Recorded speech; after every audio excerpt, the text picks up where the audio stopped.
Hello. Today, I am kind of making a part two to my review on The Wall by Doug Walker.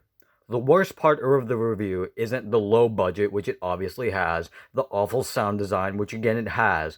It's the misunderstanding of The Wall by Doug himself. He doesn't understand it at all, it seems like, because for example, in Another Brick in the Wall Part 2, this is supposed to be a parody and a review, and it fails at being both because of how misunderstood it is by Doug. Because in Another Brick in the Wall Part 2, he complains about the school education system in US, and he also says that the original song was just complaining about high school sucked and about how this sucked because I said so. It's like being a whiny teenager, but it wasn't. It was complaining about the school education system, about teachers beating up the students, about it being because it was set in the 1950s and 1960s where Roger Waters went to school. Also, this was not set in the US. I'm pretty sure it was somewhere set in England or somewhere else, but it definitely was not set in the US. So it had different guidelines. And yet, Doug Walker randomly brought up the school education system in the US in a different era. This was like 1980s to 1990s, where he probably attended school. So in a completely different area, a completely different era of school education system, and in a different time period, and in a different state, and just different area. That's what I meant to say. Another bad part was, I think the worst part of it was just him complaining about social media and Twitter. If you don't know, Change the Channel movement was a movement. I got a little bit more information on that. People got information of like people being sexually assaulted in Channel Awesome and the Channel Awesome team, and just being awful people. There were some awful people in Channel Awesome. So yeah, that's what the change of the channel movement was, and that's what Doug Walker was complaining about in Waiting for the Worms and in In the Flesh Part 2. Or not, yeah, Part 2, I guess. But yeah, that's what he was complaining about. And this makes no sense. Why are you trying to push this agenda of like people are complaining on Twitter about me and stuff like that? This is supposed to be a parody and a review of The Wall. Why are you trying to push this when just put this in your own video? You don't have to put this into a review. This is supposed to be a review of a satire or a parody. This is not supposed to bring up a serious topic about people trying to change the channel. All right, like this has nothing to do with it, and he brought it up anyways for no reason.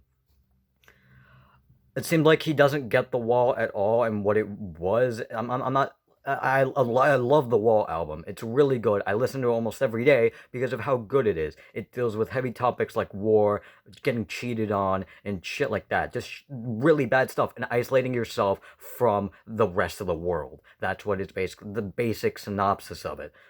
Doug got none of it. Doug doesn't seem like he understands any of it. Like, for example, right after Brick in the Wall Part 2, like the character, the little skit they had in between, they're saying, "Wait, what you just talking about World War II? Why are you bringing up cheating? That's barely anything bad. What, it's getting cheated on. That's bad. This is piling up all of Pink's problems, and this is leading up to why he isolated himself. This is not because like he just wants to bring up like a not as bad topic as a war right after that really heavy topic. That's not what this is about. This is piling on all the problems and explaining why he isolated himself for the rest of the world and why he thinks of all this awful shit. Okay, like that's not that hard to understand, and yet Doug, he probably watched the movie and listened to the songs, and yet it seems like he tuned him. It seems like he tuned out of everything, the movie and the songs, because he doesn't get anything in any like doesn't get anything. It seems like in any of the songs, any of the movie parts at all. This is the worst review on YouTube by far. Like this is definitely the worst review. And I like a lot of people used to like Nostalgia Critic. I never really liked him, but this makes cemented him as, in my opinion, being the worst critic ever, like ever, because he just he makes a video before he actually fully understands what he's talking about, and that's the main problem. That's what everybody else is complaining about as well, about him making a video and not like before diving into actually what like he's talking about. He just makes a video because he wants to and he rushes it out. I get that the video has a low budget, and I get that they tried to be a filmmaker, a professional filmmaker, while making this video, but it comes off as tacky, ignorant, and retarded. It fails at being a review and a parody, and that is why it's the worst review on YouTube. That is it. See you guys later.